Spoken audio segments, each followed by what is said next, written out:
मेरे ना हस्बैंड का काम है लूम्स का। तो पिछले 2-3 दिन से ना 2 दफा आग लग गई है। ऑलराइट। तो पहले कभी ऐसा नहीं हुआ। कोई चर्च चुर्च तो काफी नहीं देर पीता से वहाँ पे, काम कर कोई रहे हैं। Cigarette church?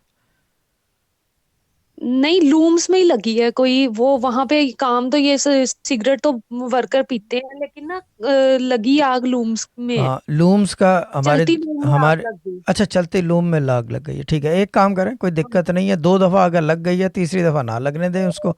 चारकुल का पानी दम हाँ करके दे दें हस्बैंड को या कोई भी। और वो जो फैक्ट्री है ना, अच्छा। जो जो जो जगह है, हाँ जी। जो यूनिट है, हाँ उसके जी। चारों कोनों में एक हाँ दिन जी। डाल दें, बंद हो जाएगी आग लगना।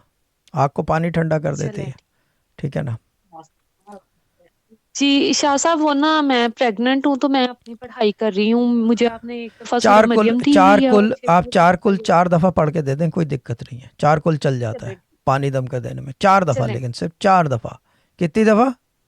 1 2 3 4। 4 दफा। 4 दफ़ा, हाँ, 1 2 3 4, हाँ ठीक है, जी। गुड है। ठीक है। This was a Sufi Guidance Channel production.